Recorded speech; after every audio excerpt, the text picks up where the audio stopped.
Welcome to the Dear Church podcast, where we exist to fill your ears and your minds with the study of God to see the world as disciples of Christ. My name is Sam Yang. We're with us, Pastor Eugene and Shunsuk and Brian. Everyone is just here to talk about a part 2 to our episode from last week, Godly Parenting or Godly Parents. Last week, we tried to look at the main question of what makes a godly parent. What does the Bible say about parenting? And, I think we mostly talked about the primary role of parents to bring up their children in the fear and admonition of the Lord, what that looks like in 2025. And so within that context, we talk mostly about the education of our children, not only in God's word, but in a biblical worldview. And we discuss the distinction that we are to make as Christians of the secular education that we see in public schools versus Christian education, whether that is in a Christian school or at home. Today, I wanted to, it's twofold. I wanted to respond to some of the concerns that we may have, or that some may have, in hearing what they heard last Monday, and also talk more about maybe just the practical aspect of how we are to apply what we talked about, how we are to parent in the home. Perhaps even talking about discipline and what it means that we are to raise them up in the fear and admonition of the Lord, as the KJV, the good old KJV would have it. So as we start, I did want to read for us Deuteronomy 6 to just kind of give us a base to go off of. And so this is, again, the Shema found in Deuteronomy 6, verses 5 to 9. You shall love the Lord your God with all your heart, with all your soul, with all your might. And these words that I command you today shall be on your heart. You shall teach them diligently to your children, and shall talk of them when you sit in your house, and when you walk by the way, and when you lie down, and when you rise. You shall bind them as a sign on your hand, and they shall be as frontlets between your eyes. You shall write them on the doorposts of your house and on your gates. And so this is the greatest commandment. You shall love the Lord your God.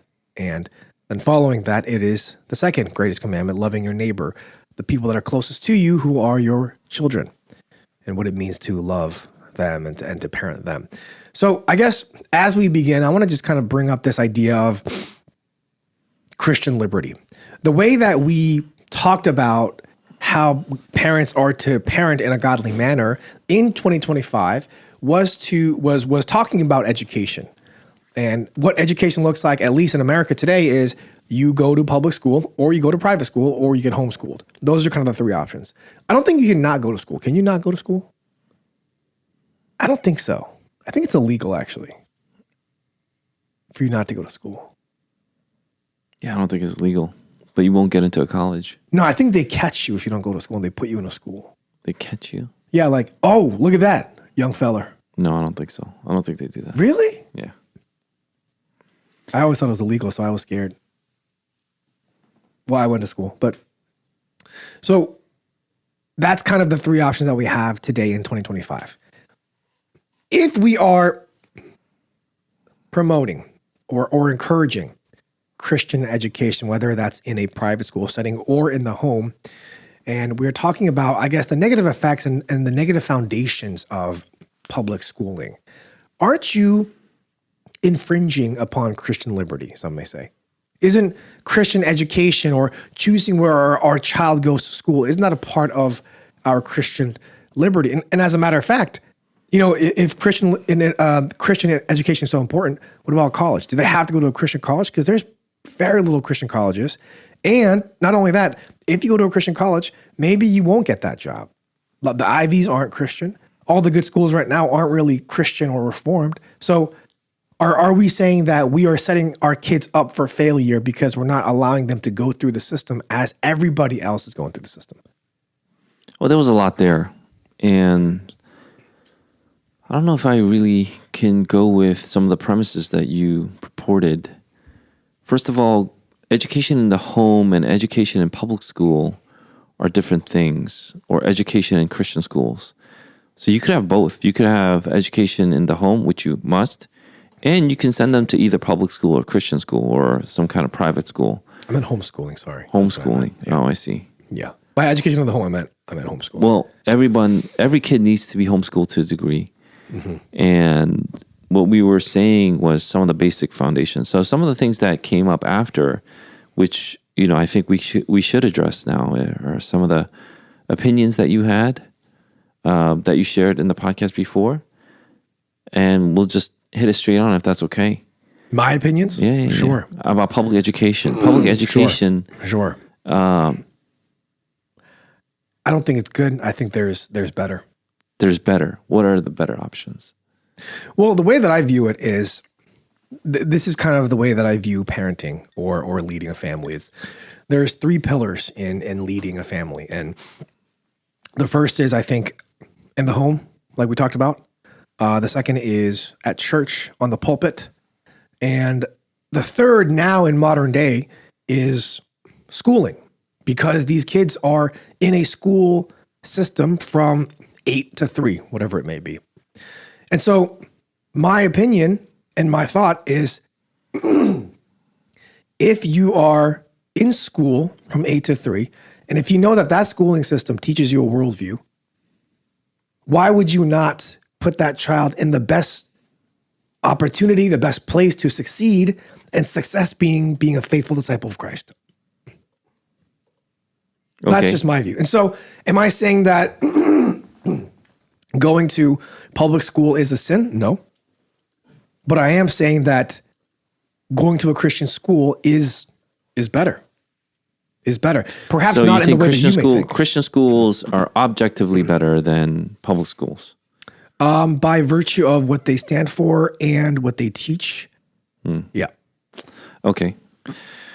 So for me, I think it's a little bit more complicated. I guess we could have gotten into it, but we only have an hour. The way I see public schooling is a little bit different. I mean, obviously, I don't like what it has evolved to now, or shall I say, devolved to. But public schools in the beginning, and you can look this up. It's pretty evident too. Public schools in the beginning did not have the hours they did today. They have the hours they do today because of the work that both parents must do. But public schools, or even just schooling in general, when you sent your kid to school, it could be at a church, it could be at a public system from the even the 19th century, meaning the 1800s. They were not this long. Maybe you sent them to like 8 until lunchtime. Yeah. And then at home, they would eat lunch at home, and for the rest of the day, they would stay at home, or they would learn from their mom, who would be at home. That started to evolve with industrialization, child labor, the Industrial Revolution. All that stuff changed.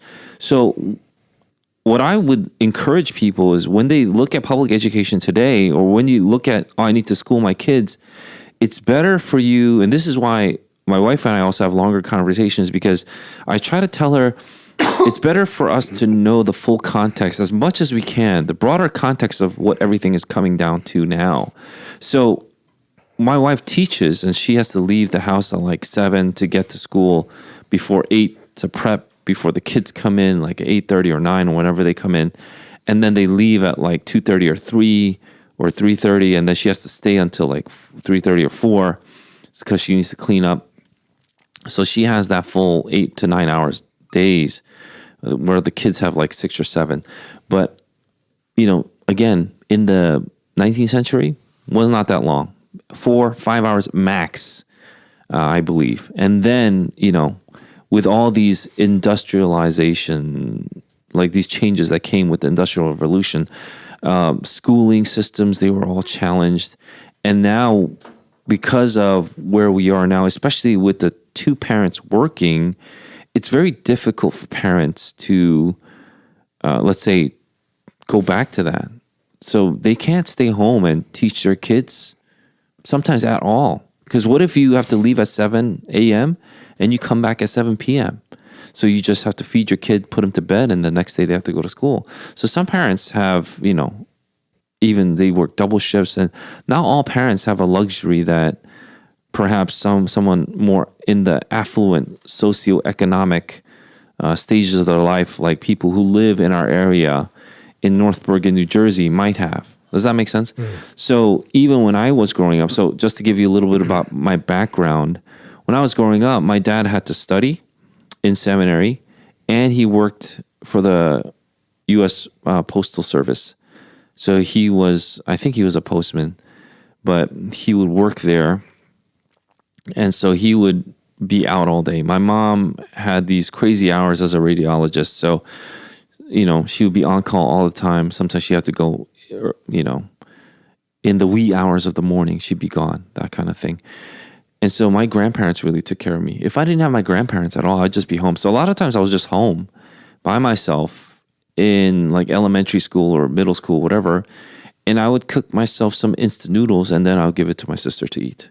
She didn't cook at all. So even when we were just little, she would. So this is how we grew up for a good portion of our lives. I'm not saying this is my entire childhood. I'm saying this is a stage in our lives. I have sympathy for families that go through something like that, and then maybe they would hear a podcast like this, and they would think, I just don't have that luxury. I feel trapped. Am I a bad parent?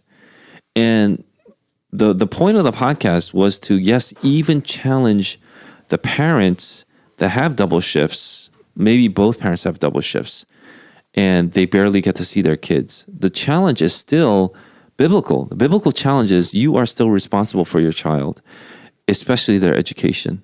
There's no alleviation of that responsibility. We have a little bit more legroom now because, in our life stage, we might be a little bit more affluent, especially if you are in, again, the tri-state area, the metropolitan area, right? I'm sure you make some money, right? Well, I'm not saying everybody does have that luxury, but what I'm saying is, if you see in the broader context, and you see there's a vast array of perhaps circumstances and conditions that people go through, we wanted to get through the very basic foundational aspects, which is parents are responsible. Parents are responsible in this way and that way. This is what God has ordained. This is the authority God has given parents. And to usurp that, to give it to someone else or to delegate it, it may not always be a good thing. Now we went to the specific of what you were challenged with was, now that we have this choice, it's actually, for me, it's actually a great choice that helps us between public school, Christian school, or some other private education system, right? Now that we have that, I believe what you have done is you have now categorized, or you have now listed, this is better, this is worse, and this is best. Yes? I think what I was at least trying to communicate in the last episode is the importance of Christian education, is the importance of making sure that our children are faithful disciples of Christ. That is the primary responsibility as a parent. Now, with that being said, are there better choices, better options to supplement the teaching in the home? I think so. I think that's Christian education, like at a Christian school. But maybe there's areas where there aren't any Christian schools. Maybe there aren't. Maybe Christian education is so out of the budget that you can't do it.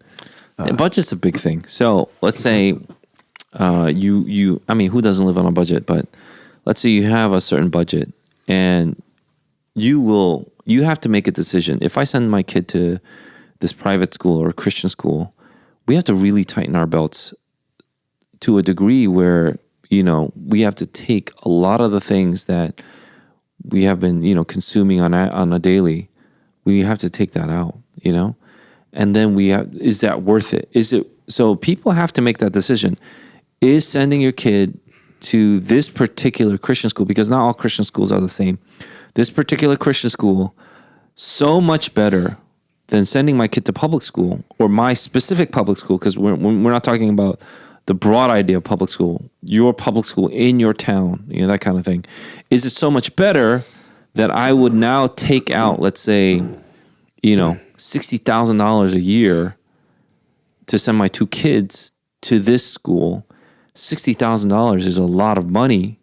I'm just giving you a random number, but it's a lot of money for me to take out when I'm already living on, some sort of budget. So people do have to make that conscious decision. Is it worth it? I mean, my thing is, if you had that choice, it's actually almost a luxury. It's great that you have the choice, and then you could pray through it. But to automatically say that Christian schools are just objectively better than public schools is just to say maybe I'm not going to take the whole spectrum of the things that I need to take into account first. Does that make sense? So sometimes public schools can be so bad that I can't send them to this public school. It's just that bad. And I want to send them to this Christian school, but I don't have the money. But I can't homeschool them because we both have to work. We have double shifts. What are the options laid out for us then? There are no options for this particular parent, perhaps. And so what I try to get out was I want to make it so that there may be options in the future for people in our church. But I think that's the thing too. I think the focus has to be on, it's not public school versus Christian schools as the goal. The goal is, how do we faithfully disciple our kids to be faithful disciples of Christ? But that's the goal, right? The goal is, how can we make our children, to the best of our ability, faithful disciples of Christ? What are the best options for our kids to do that? Yeah, and so I think the public school versus private sector stuff, a good episode to listen to is Public Education by the Just Thinking podcast. I mean, they take a more extreme stance than we do, but I really appreciate what they're going through, what they go through rather. And so they're trying to share with the people what's behind the curtain, if I may, in The Wizard of Oz, what's behind the curtain. So what's behind the curtain of public education? What's the real driving force of public education? And they go through that. Like I said, if you know the full context of all these things, it might help us make better decisions because we're more informed. And so the goal of the podcast is to inform. And if you have an opinion, let's say, you want to send your kid to a Christian school or a public school 100% of the time. And then what I think people like that are listening to this, they want to know what is not just your motivating factor, but what has informed you to make such an opinion? What informed your opinions rather? Mm-hmm. And so that's what I was really asking. What informed your opinions to the effect where you would say, my kid specifically will go to a Christian school over a public school 100% of the time? Well, it's understanding what's being taught in our public school today and understanding what's being taught in neighboring Christian schools. Understanding also that, like you said, both myself and my wife have to work. My kid has to go to school. And so what gives him or her the best opportunity to have a Christian education, to know the word, is to continue to be shaped by this Christian worldview. And I believe that the best opportunity for them to do that is in a Christian school or homeschool, but we're not able to. And I'm not saying that if you send your kid to public school, oh my goodness, you're in sin, or you're doing a terrible deed, or you're doing terrible wrong. That's not what I'm saying. I think every family is different, obviously. I think some people do, though. But I'm not saying that. But some people do. Some people think that if you send your kid to public school, you are neglecting a primary duty of yours to protect your child from, right? Worldly indoctrination. Some people do view it that way. I don't necessarily go to that aspect, but I do think that there are better options. Yeah, I just want to make the options available for people in our church. Not everybody is affluent just because you live in North Bergen or even in the tri-state area. Obviously, not everyone lives that more, in the upper echelons of the socioeconomic ladder. But I don't even think that Christian education is limited to the upper echelon. I think if anyone's been to an open house or if anyone has discussed prices, granted, it's more expensive than free because that's what public education is, right? But I don't think it's simply for the 1%. See, this is why, for me, I always go back to, I hate the fact that we have a system like public education where we take the tax dollars and then we pour it into a failing system. When your kid goes to public school, and it's ranked, 29th in the world right now? It's pretty terrible. The U.S., yeah. When you send your kid to the school where it's ranked so low from the rest of the world, especially because we're a first world nation and we're so low. It's insane. It's insane. That really makes me upset. When people came out with the idea, this is Democrats and Republicans first. Now it's more Republicans. No Democrats really do this now because they have to all be all in for public education. But again, that's a recent, less than within the last 10-year phenomenon. But even more earlier, even some Democrats were for something called school vouchers. And what would happen then is you would take the state would give you, or your municipality would give you a voucher. That means the tax dollars that would have gone to your public school for your child, you would take and you could put that to private education. I love that idea. I absolutely love that idea. Now all these politicians are against it because now we have like AFT and these huge teacher unions who are completely against it. And they're all Democrat funders too, which is just one side politically, which is very, very, for me, it is unfortunate and upsetting. So I'm for stuff like that. And the reason why I'm saying this is not just so you get upset when I'm not saying we don't have any power to do anything, just get upset for no reason. I'm telling you this because this should be part of our political conversation. This should be like, let's say someone comes out and that's a politician that says, I'm for school vouchers. That will affect you now. That will affect you. And there are a lot of politicians that were, this is again 10 years prior, that were in New Jersey that ran on school vouchers. There are no more. There are no more because of the powerful system that has taken place, the system that has taken hold of these politicians where they can't even say anything to school vouchers. So I get it that sending to public school and private education is like, that's the decision you have to make right now. Let's say if your kid is about to go to public school or is attending now. But I'm saying even while you need to make those decisions, there's other things that you need an aerial view, not just, a first-person view all the time. Sometimes you need a third-person view, an aerial view. And some of the aerial view stuff is important for us, especially if you're a father, to think about. So school vouchers is a huge one for me as a Christian. If I were to take some of that tax money that was allocated to my local public school, and then I could take that and use it for private education, I would 100% do that. 100%. Wouldn't you do that? 100% you would do that, yes? And so this is something that I hope people also could keep in mind. But now going to what you were talking about with, public school versus Christian education, I guess some of the pushback we could give then is if you need to choose between the two, doesn't it matter which Christian school? Because you can't just generically say any Christian school is better. Yeah. What if it's like a Christian school that goes against some of the doctrines of the faith that you have been taught in the church? Like a Roman Catholic one. Or a charismatic one. Yeah. Or an egalitarian one. Is it worse? Because now you're paying like, whatever tens of thousands of dollars to send them to a school. I think one way of thinking about it is considering tiers, perhaps. I think that no matter what type of school that a student goes to, the parent has the job of teaching the Bible and reinforcing the truths that are in the Bible. Now, does this church, or not church, does this school directly go against that is helpful? I think that's something that the parent would have to think about. Going to like a charismatic school would be kind of tough.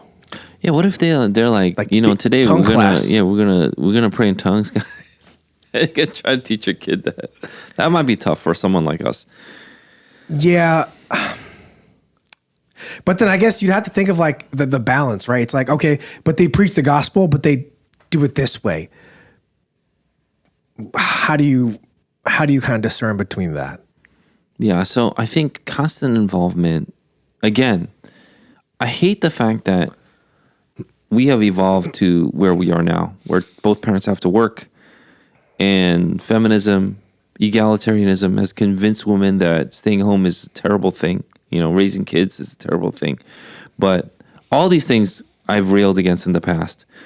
I want to go further than that. And today I want to talk about how, we feel like we're trapped in a box when we send our kids to school. There are some really good parents out there, especially in our church that I know of, who teach their kids like, was it Luther? Luther would teach his kids and his wife, what was his name? Her name was Katie. And she would teach the 10 Commandments and the Lord's Prayer to her young kids and things like that. And by the time they get to public school, and so some of our parents actually do that, and they tell me their testimonies. They send them to their public school, their local schools, and they are witnessing to their other classmates. They talk about Jesus, and then they come back to the parents. It's like, you can't talk about Jesus in school, and the kids like, I don't know why.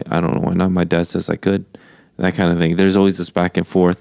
So there is that. What I am saying is, though, I always think that, especially dads, you need to take an aerial view of all the things that are going on.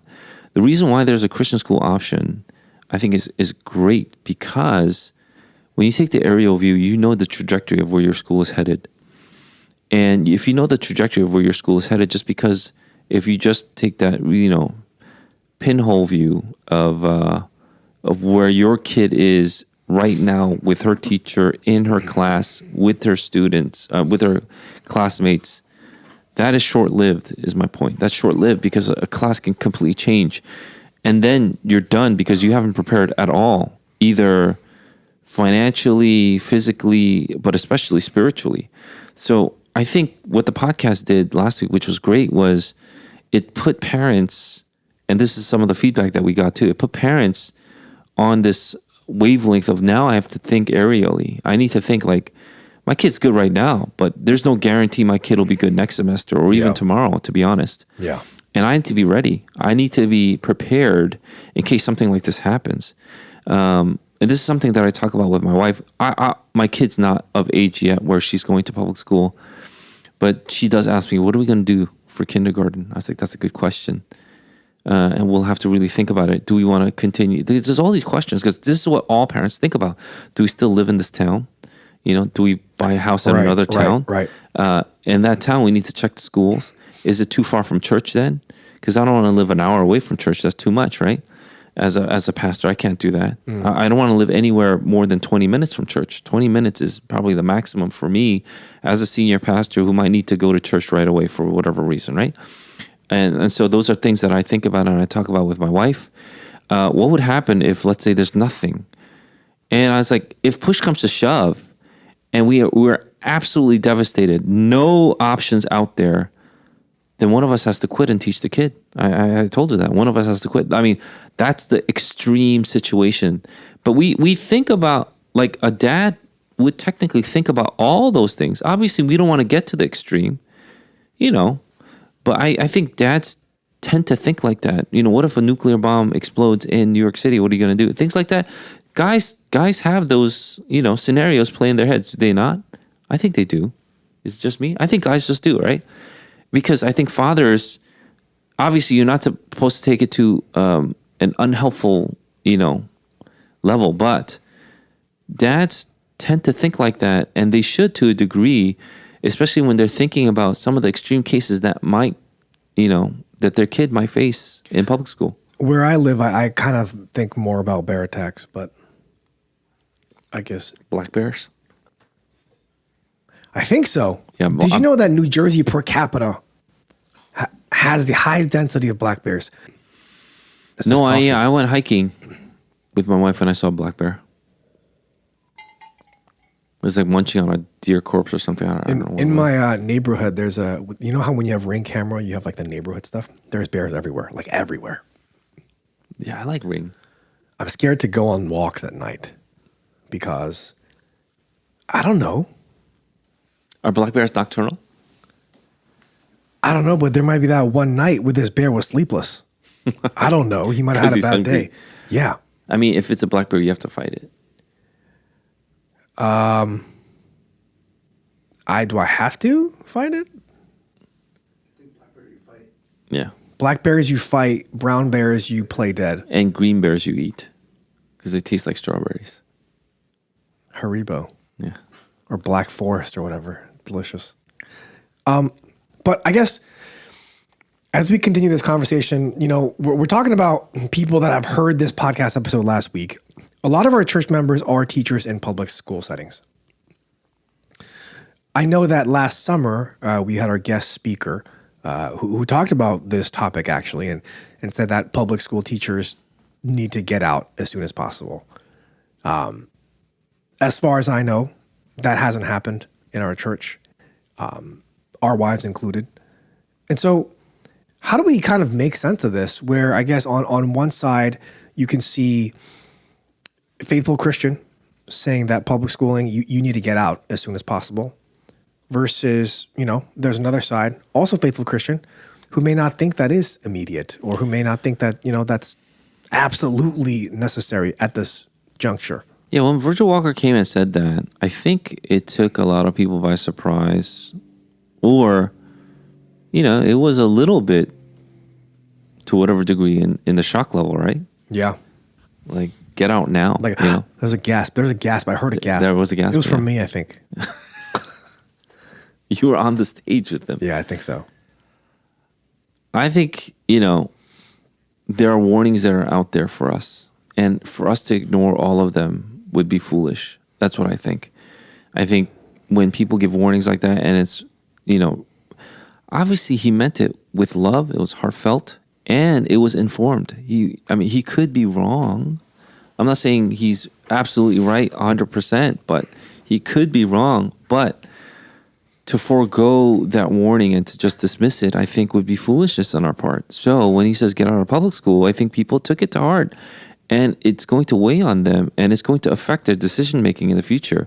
So in whatever degree that you're affected by this, it's going to come out. It's going to be expressed, whether you check out Christian schools, which maybe you wouldn't have in the past. Yeah. But now you're checking them out, or in your mind you have that, nuclear bunker scenario where if everything blows up, am I going to homeschool my kid?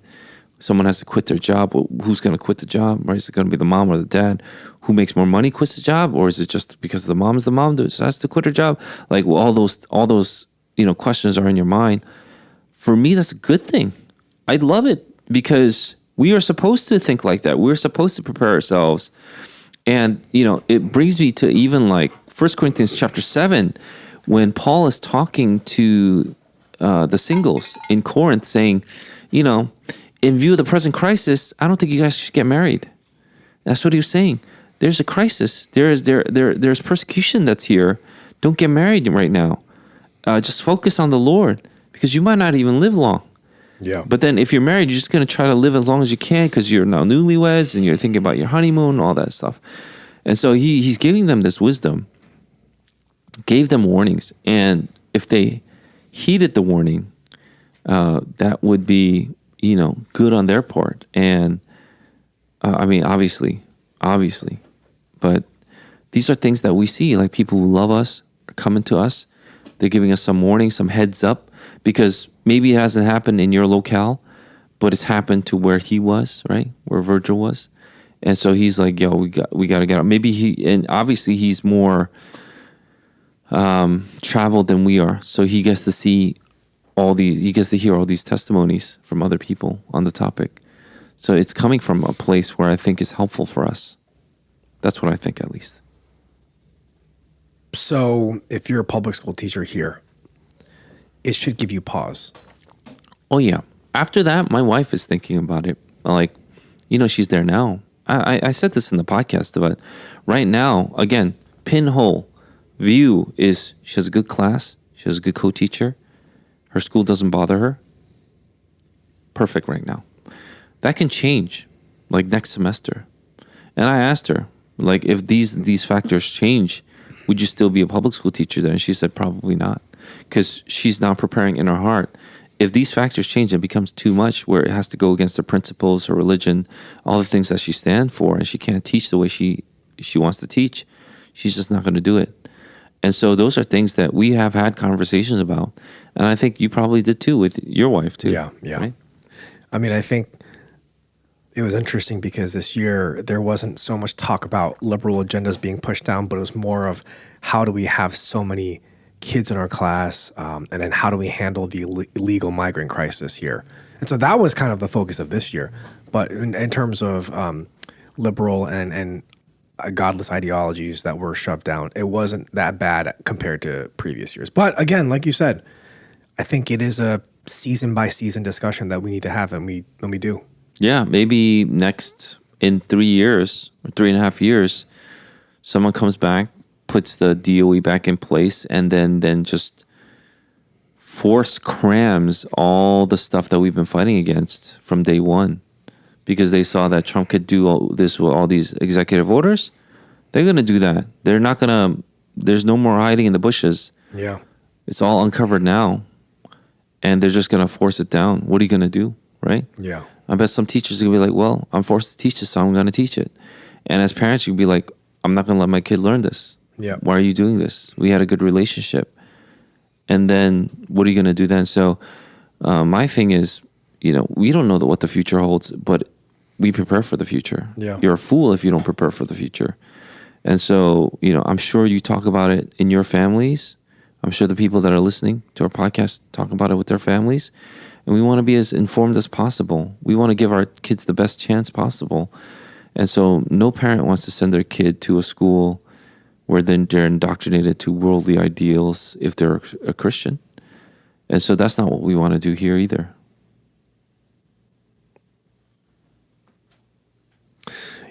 For someone that's listening to this, we talked about, I guess, the normalcy of going to a public school. This is what we grew up on. This is what we see on TV. This is the culture. This is what's normal. And I think to shake up the status quo, there has to be a conviction. And the question really is, after all this, after the last episode, even up to this point, is it really necessary? Like, why can't I just live in the way that I'm living now and just, pray for my kid?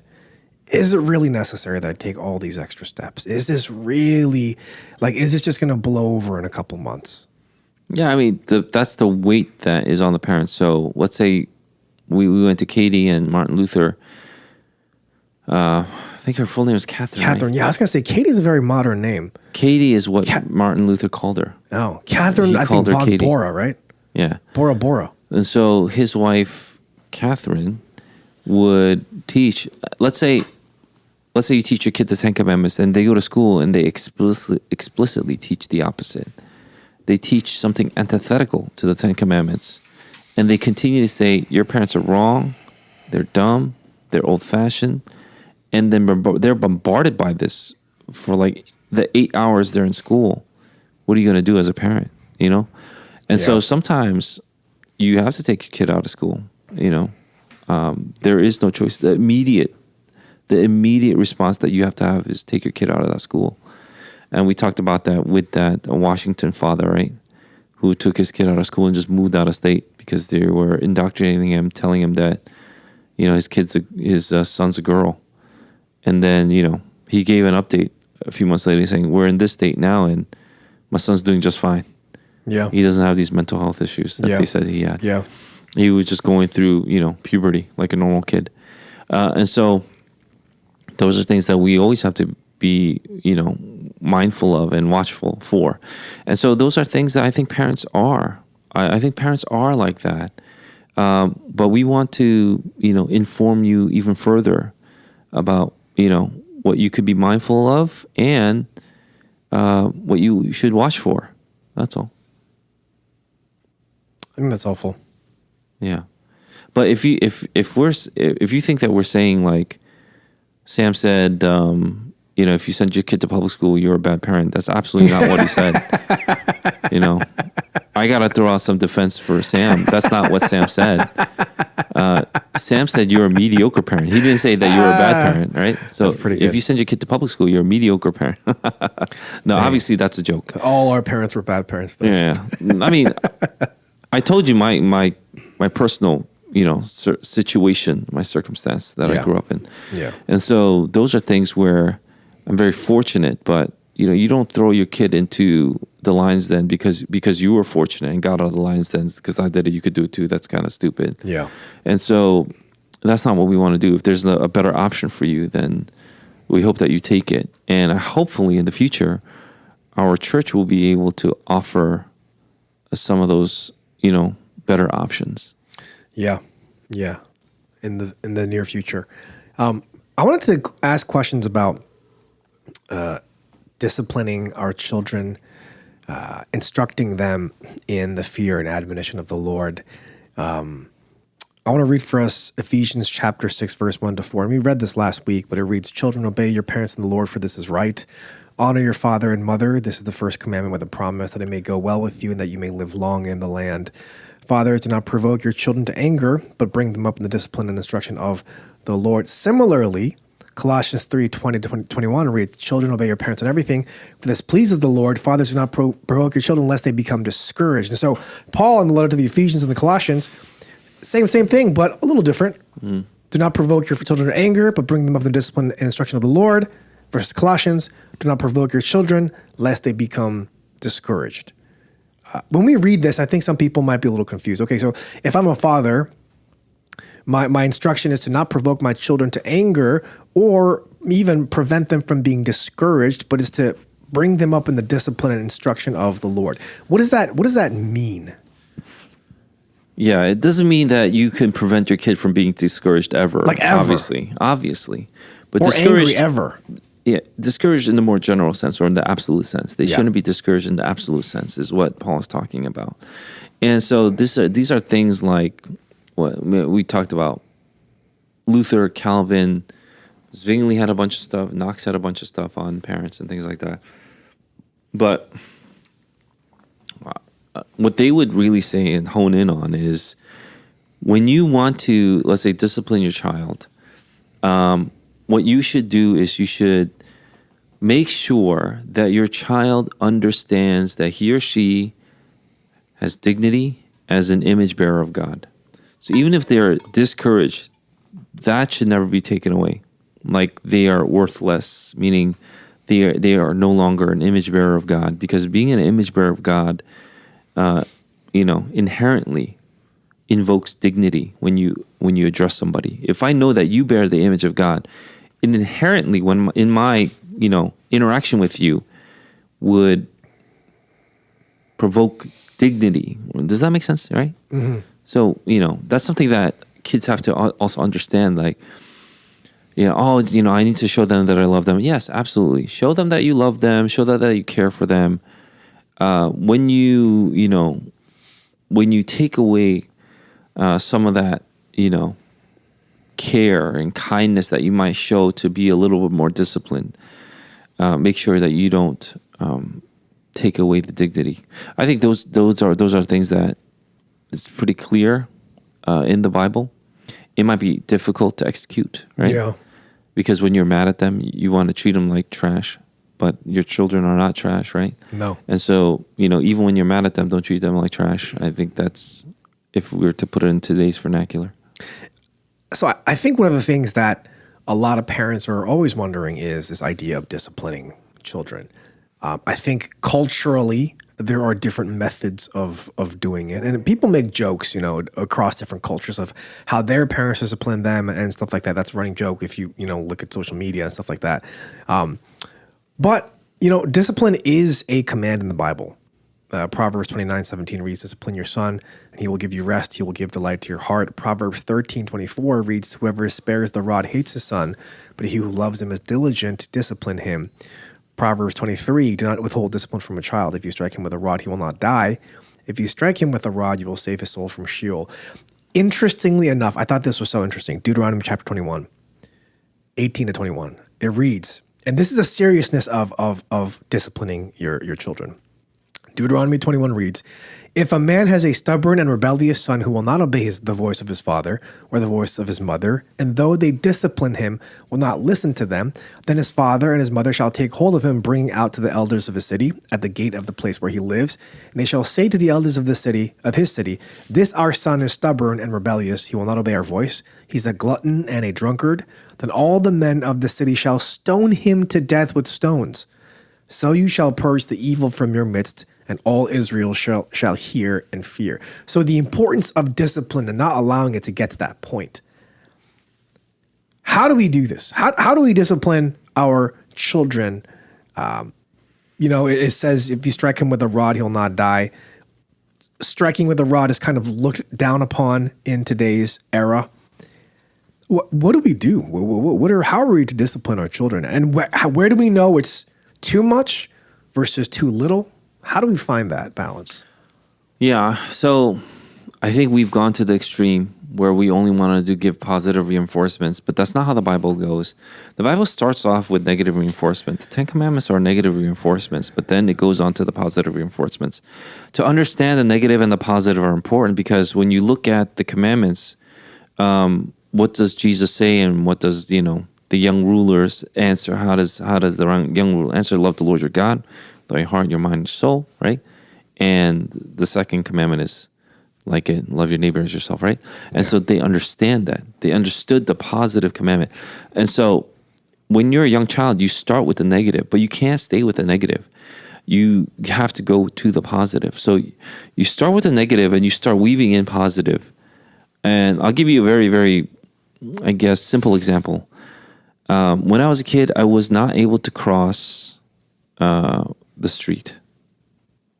Like what? By myself. Oh, okay. So my parents gave me a specific, prohibition on crossing the street. They let me play in the streets, by the way. They let me play outside by myself. Because, what do you mean in the streets? Like with cars and stuff? Like in the sidewalk. Oh, okay. Yeah, I would play on the sidewalk. But I was not able to cross the street, even though it was a local street. And so they gave me this prohibition: don't cross the street. Mm-hmm. And because kids would get hit by cars. Because some cars would fly down this local street, and they could get hit by a car. So I listened to my parents. I said, okay. So we just played on my side. So when other kids would say, come on this side of the street, I was like, yo, I can't. My parents said I can't. Yeah. And they were very confused by that, right? And so it's like, my parents said I can't. I'm not going to cross the street. And this is when I was obviously very young. As time went on, the positive reinforcement came where I understood why I shouldn't cross the street. I shouldn't cross the street because of the ultimate thing. I don't want to get hit by cars. But when I was old enough and I could look both left and right, and my parents trusted me enough to cross the street without them, I was able to cross the street. There was a bigger street in Queens where I grew up, and it was called Queens Boulevard. I don't know if you know this street. Queens Boulevard. Is that the one with the Jessingman? No. It's a huge road. It's like a 12-lane road. Oh, never mind. Yeah, it's 12 lanes is insane. Okay, that's a highway. And there's obviously traffic lights because it's Queens Boulevard. I was not allowed to cross Queens Boulevard. Yeah, that's tough. People died all the time. People died so many times that eventually what they did was they got rid of the lanes. They got rid of the 12 lanes. Now there's only 4 on each side. But there used to be a full, 6 lanes on one side, and it was split with a divider. So it's 3 lanes for faster, and the right side 3 lanes from local exits, right? And you could get out into these side, you could go into or out of these faster, slow lanes every once in a while, every few blocks. But you know what? McDonald's was there. It was across Queens Boulevard. Mm-hmm. So I needed to go. That's true. Yeah, I needed to go. And back in the 80s, they had this really great program where you get they still have it sometimes at McDonald's. You get a peel off. Oh, yeah, on the French fries. You could win a French fry. Yeah. Back then, you could either win a French fry, cheeseburger, or even a Big Mac.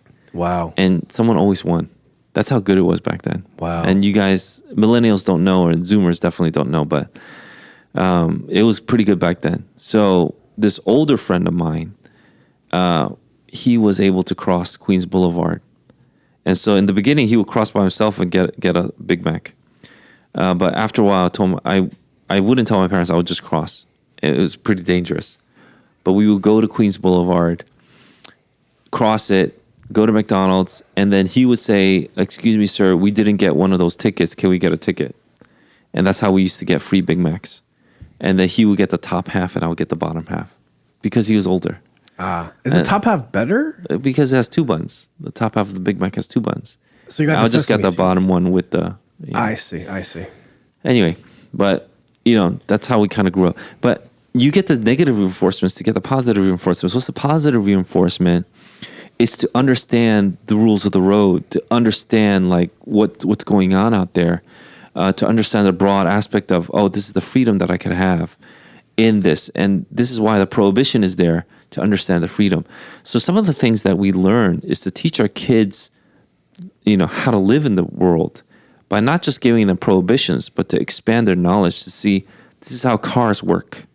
Cars are very heavy objects, and if you get hit by a car, it's very dangerous. But because they're heavy, these are the positive things a car can do, that kind of thing. Yeah. And so there are some positive things that you learn from even the negative reinforcements that you have to start out with. But I don't teach a kid the positive first. The kid doesn't understand that concept, can't understand abstract yet. So you go very specific, non-abstract, and you say no to this, no to that. And the kid might not understand in the very beginning, but they'll understand yes and no. And so this is what the Bible does. The Bible does it in the very beginning by giving the negative reinforcements. You shall not murder. And then from then on, you see the value of life. Yeah. You shall not commit adultery. And then from then on, you see the value of marriage. You shall not steal. You see the value of personal goods and acquiring goods and, saving up and all these things. You see all these values come out, but you first learn not to steal and that kind of thing. But if you don't know that, that's a shame. It's a shame if you don't know that. And it's a shame if you don't teach your kids that. So you teach your kids the negative first, move on to the positive or the more broad. That's what your goal should be. It shouldn't only be to teach the negative. But our society has come where we only want to teach the positive. And we want to give them all these abstract concepts so kids don't even know. And they don't understand anything. So they'll say something like love is love. It doesn't matter if just 2 people love each other. And they'll teach this concept, which is absolutely wrong, but it's a positive concept. And then they'll ruin their kid. Yeah. Does that make sense? Yeah. And so the negative, with positive obviously comes negative. Negative becomes something that's absolutely something antithetical to the Bible. So love is love. So then what? We shouldn't judge anybody that loves whoever they want to love or something like that. So the negative comes there and it becomes completely an inverse of what the true negative should be. And to understand this is a very, very basic thing, but it's a very important thing for parents to do. Parents should go from the negative to the positive, from the small to the broad, from the concrete to the abstract. Start that way. You don't start with the abstract and try to get concrete out of there because people will start bringing up any concrete they want. And the sad thing is we can actually literally see the breakdown from generation, from the boomers to the X to the millennials to Gen Z, of how this degradation happened in the in our moral society, where now we have not just organizations like GLAAD, GLAAD, but now it's like if you're like an Xer like me, and there's like a gay scene in a TV show, like even a TV show that we like, it's pretty upsetting.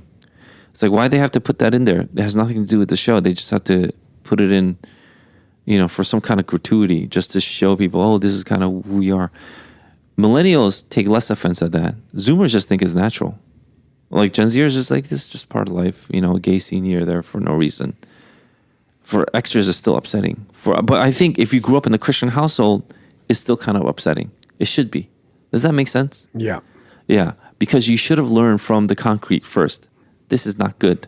And then go into the broad aspect of what love really is. Mm. Otherwise,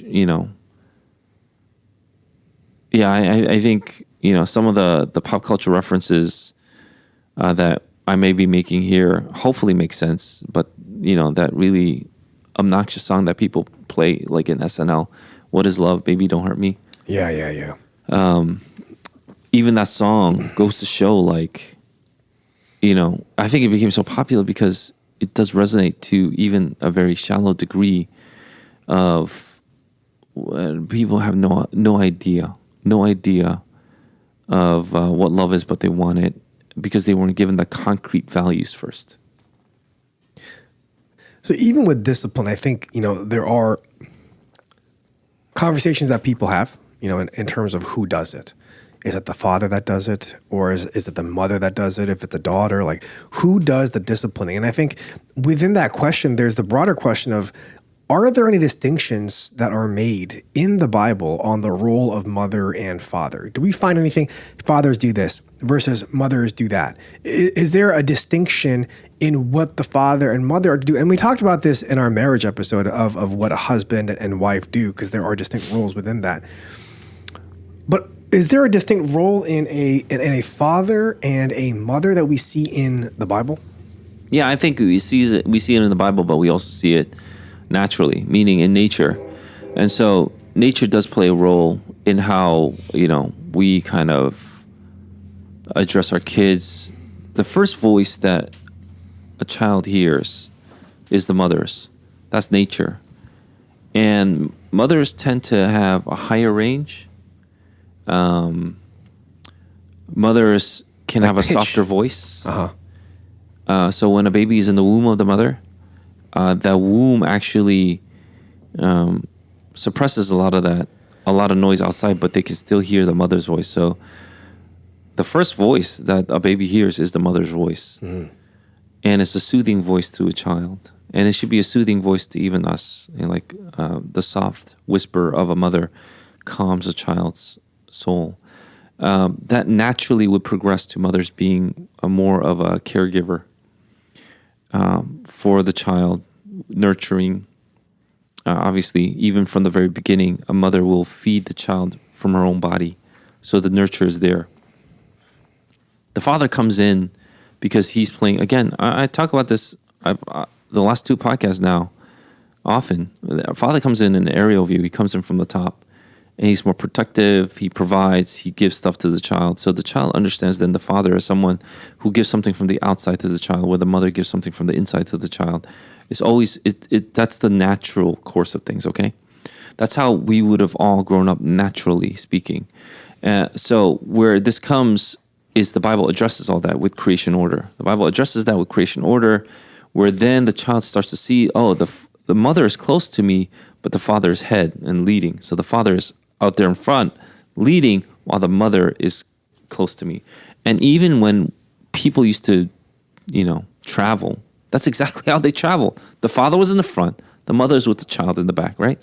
Whether you're in horse and carriage or whatever it was going to the west. Yeah. And that's how it always was. And that's how the naturally speaking, this is how people are raised. And the Bible starts to address that, like with what you've read in, Ephesians chapter 6, verse 4, things like that about, where the father would come in, then what's implied, or the implication then is structure is brought in by the father because he's coming from the outside. There's order that immediately comes in because there's an order that's shown when you come in from the outside. And so with closeness, not necessarily order, but from the outside, you could start seeing order. So now I'm talking psychologically, I should say philosophically, the structure starts to come in. And this is where the Bible continues to say, fathers, instruct your children. Mothers, you need to instruct your children too, but there are different kinds of instruction. And even Proverbs would differentiate between father giving this and the mother giving that and things like that. Yeah. And so, how has the church differentiated between the father and mother in the past and things like that? Fathers lead the worship because they're leading.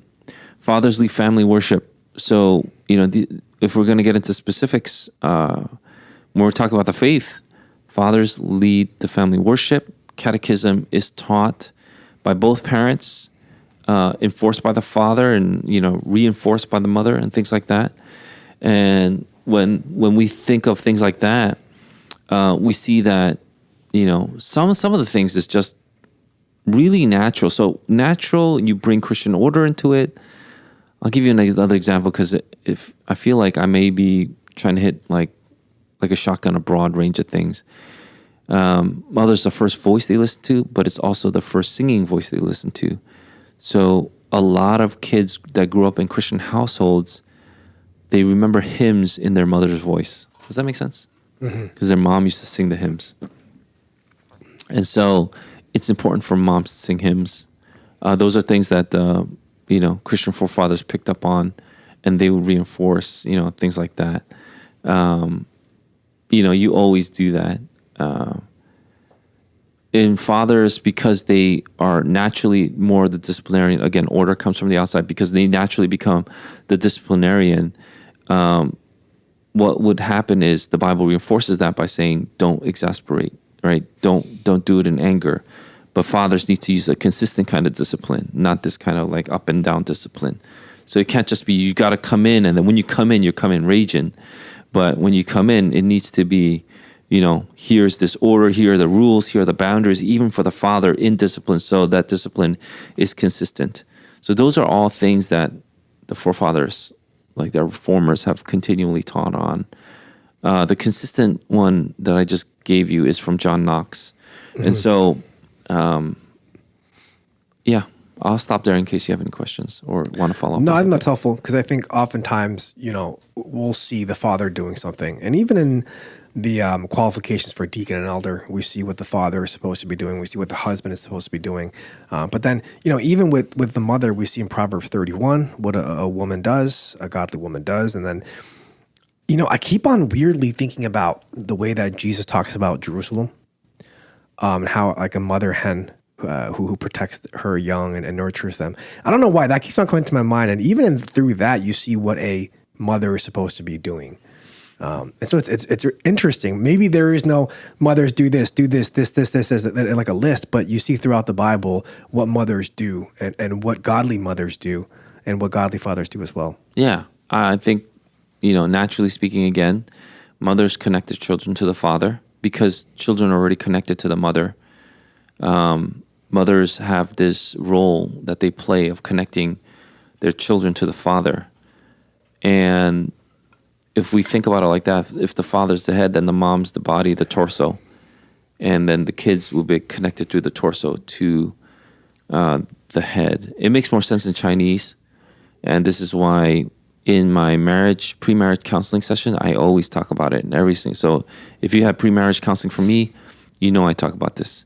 I call the mom the Jung. Oh, is that the yin, center, the yang? The center. Oh, never mind. Zhong in Chinese. And so I don't know if I should have said it that loudly, but they do though. Yeah. But they do. Yeah. That's why Zhonggo it's or Zhonggoren or Jungguk in Korean Yeah. or China. I don't know where they got China from. I should look that up, but I'm sure it's from somewhere. But it means center. So, and then the last syllable is land. So it's the center land. That's what China means. But then I think moms are truly the center of the family because they connect every part of the family to the head. What if a mother and father, their gifts and proclivities are a little flipped? So what if the father is a little bit more nurturing just by nature and the mother is a little bit more domineering, let's say? Domineering. Is that the right word? Yes. No. But, and then also like, okay, we could even consider, what if the mother has a higher paying job and provides for the family in financially more than the father, and the father is at home and is in a more of a nurturing role? What if the roles are switched? That's me. I'm very nurturing. I'm very kind. I'm very soft. I'm a very soft-spoken person. So, what if that was the case? Yeah, obviously, there are spectrums to all of this, right? There are extremes on, both sides of the spectrum of a man and woman. It does not, again, just because you might think or you believe that you're on an extreme part of the spectrum does not mean that you are now abdicated from your responsibilities. It's just not true. It's the same thing. It's a very common thing that people think this. Oh, I'm so nurturing. I'm so much more nurturing than my wife. And it's like, yeah, it doesn't mean that you are now breastfeeding. Released from your responsibilities. That's not true. Oh, it's just not true. Yeah. Okay. And so you still need to be a father, like the head of the house. The head of the house tends to be the disciplinarian. It's just what it is, right? And the reason why I say this is because I think once the roles start getting blurred, then we have egalitarianism come in. You know what I mean? So, well, I mean, this is Here I where am people like that. people will say, well, both need to discipline the child, and I would say absolutely true. It's true. yeah. Both need to be nurturing. That's true. You know, both need to educate. It's true. Yeah. But they are not on equal levels. They're just not on equal grounds. It's just not true. That's not true. But both need to discipline. Just because the father is the disciplinarian doesn't mean the mother doesn't discipline at all. That's absolutely not true. And just because, let's say, you know, the mother makes more money doesn't mean that she becomes the head of the household. That's Right. not true at all. Right. Right. And so, you know, even if, let's say, we were to go into an extreme situation where the father's a stay-home dad because he can't find a job, maybe there's a recession, and the mom's able to find a job because she knows how to knit and there's a tailoring job open. These all happen, by the way, in the Great Recession. And so father needs to do that. He's not the head of the household anymore? Absolutely not. Right. He is, right? And so those are things that we should always keep in mind. Extremes do not let you abdicate your responsibility. Yeah. I guess as we close today, this is a longer question, and maybe it's going to take a little bit, but it's as you look at the culture of the day and you look at the culture of our church in particular, there may be areas in which we have adopted what is culturally seen as a quote unquote good parent rather than focusing on what the Bible teaches as a godly parent. And oftentimes these things can go against each other, and maybe it might be very small, or it might seem small, like missing church service for a soccer game. I use that example because no one in our church does that. But that's something that people struggle with, and that's something that families have to talk through. Yep. What are some areas that you think may be challenging for our families that our families can think through and pray through and continue to reflect and be convicted of changing? Yeah, that's a good question. You know what? Let me take it from a slightly different angle, and then maybe you can correct my trajectory as we go on. I think the biggest challenge parents have, one of the bigger challenges, I should say, is judging other parents. I don't think parents should judge other parents. So, you know, I'm talking about our local church setting. Parents parent their kids differently. Some parents let their kids eat whatever they want. Some parents have a very strict, you know, regimen on what they feed their kids. Bodybuilders. But just because you have a regimen, you shouldn't shame or judge someone that lets their kid eat potato chips or something like that, right? Yeah. But what you could do then is, some parents are like, you know, I'm going to give you that example because some parents really, really strongly believe that potato chips are going to kill your kid. And if you really, really strongly believe that, you're going to be on that tendency to judge the other parents that give their kids potato chips. Maybe every time you see this other kid has a bag of potato chips in his or her hands, like every time.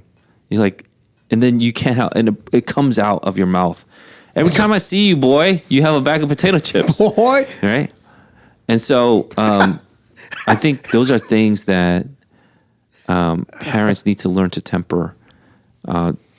Keep it out of your mouth. Like, don't let it come out of your mouth, especially when it seems like it's going to judge the other parent. I would say the things that we should be concerned about mostly and primarily are things like trying to encourage parents to have worship together, catechizing their kids, your like the Bible verses should be not just the 30 minutes where you do family worship. Bible verses should be in and out of your mouths all the time in your household. So I think the challenge then would be, you know, maybe we could have family worship together on a Wednesday with my neighbor who's also coming to the same church. You know, we're like a bunch of our families live in Paramus. Maybe like two families like, you know what, let's have family worship. Let's have dinner together and family worship right after. because we live in Paramus. We're only like 5 minutes away. Let's do that. And like that might be a way to encourage people. And then you get to see how parents interact with their kids during family worship and things like that.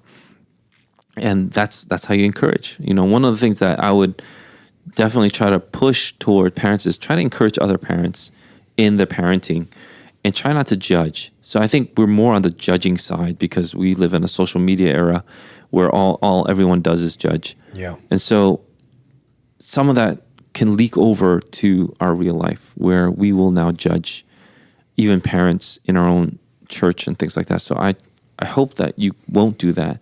And try to encourage, you know, if you have strong views on something, that's great. But it could be, you have to be able to discern, is this my personal strong view? And it's because of this informed opinion. And then this person might not necessarily have that opinion. Then how do I go about that where I would share this opinion because I think it's good? And the other person hopefully won't take it in a personal way where they'll be offended just because, you know, you don't feed your kid potato chips. I use potato chips as a very small example. Adeline deletes potato chips. But you know what I'm talking about? I'm talking about school choice here. Potato chips is an allegory for school choice. I hope you guys understand that. Yep. And so don't judge another parent for sending their kid to like another school or something like that, but try to encourage them. So I would try to be like, you know, here are some benefits of this particular school that I send my kids on. I love it. I say, oh, great. Okay. That's fine. And then they can move on. Then you're fine. Just move on with your life, right? But I wouldn't judge someone for making a certain choice, but I would try to encourage them.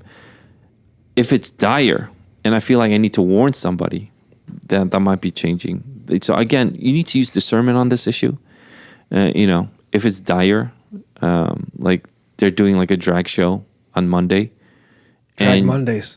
And then they're trying to send their kid to that school that day. And you might be like, here's a warning. Don't send your kid to school on that Monday. It's Drag Monday. It's Drag Monday. Yeah. First Monday of the month, Drag Mondays. I think that's helpful. And kind of what you were talking about, I have seen a lot of Instagram stories of families that do worship together. And to be honest, I end up like watching them over and over again because it's really encouraging. It's really encouraging to see. And, you know, I think it's helpful to see that other parents are worshiping, to see how other parents are doing it. And I think that's very, very, it's a delight for me, especially because I do children's ministry. And, you know, there were times where parents would send me videos of their kids singing certain songs that we would do in children's ministry or even at church in the main sanctuary together as a body. And that kind of stuff really, really encourages me too, because it shows me that all the things that we're doing as a covenant community we see the fruit of that little by little in our children. So I think that's very, very encouraging. Yeah, I'll offer the flip side too. Like when you see a practice done by another, you know, family, don't automatically assume that they're judging you. I think people can be sensitive like that. What do you mean, like if they post family worship? No. Well, maybe it could be. I'll give you an example. So in my family, I pray in the meals, yeah? Mm-hmm. And so, you know, I don't do that song that they do. Mm-hmm. I do the song when it's like a little snack or something. Mm-hmm. It's like, oh, let's do the song. And there's like this little song prayer that you could sing before a meal. But I don't do that before a big meal where we're all gathered together as a family. That's not what I do. I just pray. And Elizabeth knows that it's me that prays. So sometimes I'll ask Elizabeth, who's going to pray for dinner? She's like, Dad. I was like, yes. And then I'll pray. Mm-hmm. And my prayers are 1 to 2 minutes. Which is long for a hungry child. Which is long, yes. Yeah. Yes. So I don't do a 10-second prayer or a 30-second prayer. It's like 1 to 2 minutes. Not because, you know, I'm trying to like show off to my kid. I have nothing to prove to her, okay? The length of your prayers. Yeah. And so when we go to another house and someone else decides to pray and their meal prayer happens to be short, Elizabeth will look up like, what was that? And she'll judge hard. She'll judge you hard for praying that very short meal prayer. Like rub-a-dub-dub, thanks for the grub, amen. She'll be like, that wasn't a prayer. That's tough. And she's like 2.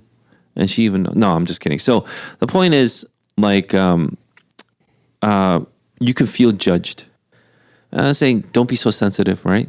Some families will have a shorter meal prayer, and some families will have a longer meal prayer. Don't judge either way, as long as it's authentic and it's biblical, and it's God glorifying. I would love it. And so sometimes, one time I think we had to correct Elizabeth, saying that was a prayer. Even though she's like, let's pray now, because there was a short meal prayer that someone did. Yeah, it's like, no, that was a prayer. You have to eat now. And she's like, really, I can eat? But those are things where that interaction with another family can also benefit you in ways that you would not have expected. Yeah. When I pray for another family, usually it's so long that the kid doesn't know what to do. Like we have a lot of toddlers in our church. The kid doesn't know what to do. And the parents have to start telling him now, the pastor's praying, you have to pray. And so obviously they don't do that in their home all the time, but they'll start to learn, when the pastor comes, he's going to pray a little longer because that's what he does. And so those are things like when you interact with other families, you could actually sharpen each other, like iron sharpens iron. And those are good things, in my opinion. Those are helpful things. And I would encourage those things. We have a problem right now where when we close our eyes, Adeline starts laying down. So we have to stop the prayer and say, get in the correct posture. And then we'll do the correct posture. And then she'll open her eyes, and then we'll have to stop multiple times. And then at the end, she'll say, today I closed my eyes during prayer, or today I didn't close my eyes during prayer. Yeah. That's our problem. She's a special child, like very cute. Yep. Yeah, she threw a remote at her brother. So, but you were able to block it. Well, no, she missed. So, anyway, I think that's really helpful because I think today, especially in our culture here in Northern Jersey and the Northeast, comparison is a huge thing. Not even with just parenting, but just lifestyle in general. People say you got to keep up with the Joneses, whoever they are. I don't know who the Joneses is. Yeah, I mean, I'm not completely against comparing. Like, look at this kid that can sing so well. Why don't you try singing? And the kid's like, "Oh, stop comparing me." It's like I don't care if a parent does that. To be honest, I will say if you are in constant comparison, that might be a sin. That might be envy, actually. So, as long as you're not in the sin of envy, covetousness. Yeah. I don't mind comparisons at all. Comparisons can lead to competitiveness. Competitiveness can be a good thing if it's, if you're focused on not pride, but humility and to bettering yourself. So it can be good. It can be bad. I don't think it's a good or bad thing. So, if you overplay your hand, it's always a bad thing, obviously. Yeah. Thank you for that. I think that's helpful and hopefully encouraging for those who hear. This turned into kind of like a family episode. Yeah, I didn't go into any specifics. Like, I had things like what we should do: family worship. We need to catechize. We need to sing hymns. Those are the basic three that you should do in your together. home. Sometimes you're praying together and quizzing your children. It's always good. Like, what would you quiz them? I think this is what Pastor Paul, because he's 50, I'll mention him today. He quizzes the kids, I think. He says, like, what's the catechism that we learn on Sunday? And they'll have to answer. I don't know if I want to expose him. I don't know if this is exposing him, but that family, they do table talk together. Yeah. They do table talk together, and they have 2 kids in college, 1 kid in high school. They all do table talk together. They read the article, and then they message the family chat whenever they're done with the article. Which I think is extremely, I think you have to do something like that from a young age for kids in college to be able to do that. That's a pretty encouraging thing. Yeah, I think what both of them do is they model their lives for their children. So the children see that this is not just something that the parents are just bringing,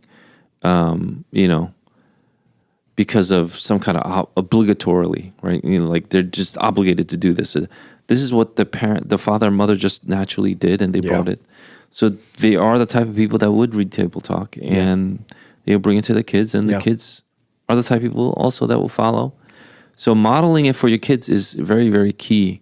So whether it's prayer, praise, singing hymns and things like that, or catechisms, or having scripture come out of your mouth, these are things that we do to model for our kids, so the kids see that, my dad's actually like this inside and outside the home. He's just Yeah. not like that from the pulpit, and at Right, home right, he right. never talks about the scripture. Right. He's actually talking about the scripture at home, addressing my mom with scripture, which I do all the time. Wives, you need to respect your husband. No, I don't say that one. I do other ones. Women should stay silent. No, I don't do that one either. But I do other ones. But then those are things. Other ones, because the ones that you've mentioned, Proverbs 31. No. I mean, but then, when you engage with your spouse, you are bringing up scripture and biblical concepts and things like that. I think that should be a normal part of conversation. Yeah. And it shouldn't only be like, in times of high stress or something like that. And so hopefully, fathers and mothers, you will be good models for your children spiritually, physically, and mentally. And you'd be surprised at how much these kids pick up. Oh, yeah. I mean, they say if you have a fit dad, you tend to be fit as a kid. That's actually true. And it'll be sad if you only kept it to Physical the fitness. physical part. Right, Yeah. right. It's spiritual. It's emotional. It's all those things. Yeah, I think that's one of the most encouraging things is seeing your kids pick up on some of the things that you want them to pick up on, because oftentimes they'll pick up on things that you don't want them to pick up on. So Yeah. I mean, my kid right now is picking up on singing, which I'm happy about. But every time I try to sing, she tells me to stop. It's like, Dad, stop. And then I say, okay, then you do it. And then she sings off key. So I tell her she's a failure. I don't do that. sometimes, actually, one time she told me to stop and let the radio do it. So that was good. I said, okay, that's good. She pulled who sang this song? Yeah, Well, let's keep it that way. Yeah, she's She been pulled it on dissing me you. lately, so I don't know. Yeah. Okay. But thank you for that. I think that's really helpful, and hopefully it's encouraging to our families. And again, if there are any questions on anything that we talked about today regarding education, family worship, discipline, the roles of a mother and father, please reach out to us at podcast@cjsnj.org, or just speak to us. I think that seems to be easier. We thank you for listening. Wait, can we get to the next segment that I said? What's the next thing that you said? So I suggested that we should, if you've listened to all of this and you come to the Forgot end, about that. then I wanted to thank you by giving you a new segment called the BRB, because we're going to be right back, but it doesn't stand for be right back. It stands for brain rot barnacles. What does that And even mean? It'll just be something that will promote brain rot in all our listeners. But it's something fun. I Okay. think people will talk about. So I want to know what Sam thinks. Yes. Because in the internet, what's been the craze and the Yeah. question that everyone has been debating over is who would win in a fight between 100 men versus one gorilla. Yeah. Yeah, I think there's no chance. People are always talking about this thing where it's like, okay, what about 100 NFL athletes, 100 NBA? I think just no. There's no way. If you're a full-grown silverback, there's no way. Like, that dude's palm is the size of my chest. Well, I'll just make it clear then. 100 average men. Yeah, there's no way. There's no way. I don't even know what 100 men would look like, but I just don't think that. Yeah, they're all like, what's the average height? They're all like 5'8" or 9" or whatever that That's height is. tough. That's a tall nation. If it's 5. And their average bench is like 225. Is that There average? is zero chance. The average bench. Yeah, I think no way. I think it would at least take 10 to 15 to pin one arm down as the gorilla's thrashing. Meanwhile, all the people that he would have hit already. There's no way. Wait, do you think 100? Yeah, I would put my money on the 100 men. Really? Yeah. Well, we have to also say that we know that gorillas are incredibly strong. That they have like what is their PSI, the grip strength that they can push? It's like 1,000+ pounds that they can grab and crush. You know what I mean? They're incredibly strong. They could crush your skull Yeah. with just With the swing. done. No, they could grab your head and crush your skull. That's how strong they are. Their arms are super long. They could take out at least 3 dudes. I'm sure. I still think the 100 men will win. You don't think so? If you ever play Super Smash Brothers, you know how when Donkey Kong is trying to fly, he goes and he swings both. You don't think if if a gorilla did that, you would knock out at least 50 right off the bat? Yeah, no. Am I thinking of King Kong? I don't know. You might be thinking about King Kong. King Kong can beat 100 men for sure, but we're talking about silverback gorilla in his prime and 100 average men. I mean, yeah, gorillas. Interesting. For me, a gorilla is maybe 10 to 20 times more stronger than an average man. I get it. It is probably the strongest mammal besides maybe an elephant. Yeah. No tools, by the way. Yeah, no tools. No tools. This is barehanded. Yeah. That's tough. So people have come up with different scenarios, and gorilla experts have come online to weigh in. Like Jane Goodall? No, like seriously, gorilla experts, people that have studied them, and what they said was pretty good. I like that, but I have a different take, so which I'll share after. What they said was, gorillas are incredibly strong, but they have very, very low stamina. So after about like 20 to 40 men, they'll just be tired out, and then you could just stand on them. They're done. And so it takes about 20 to 40 to die or to get wiped out before the gorilla will just be tired. No more stamina. So it's not like he can bench press 1,300 pounds all the time. You get tired. Like Junseok can bench press 335 5 times, but that's it. He can't do it 20 times. 95. No. Was it not 395? Oh, that was for one. Yeah, your 5 was 335, right?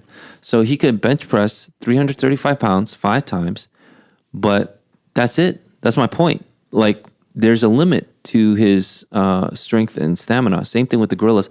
100 exceeds it for the gorilla. That's the expert's take that I heard, okay? Here's my take, which for me is, I don't know, it's more fun. I think men are more, if we go down to survival mode, men will become vicious and they will become incredibly resourceful. So I really think it just takes one man to die, and the 99 will kill him. Yeah, let's say I'm gonna say, if you're part of the 100, right? You're part of the 100. I'm gonna say, Sam, go after this gorilla. That gorilla will tear you apart. Wait, why that gorilla me? will tear you apart. Why not Brian? Like, you're just gonna be in pieces. That's how much you will be torn apart. And the rest of the guys will be distracting the gorilla, trying to escape from him, while I take your mangled body and I will forge tools out of your mangled body.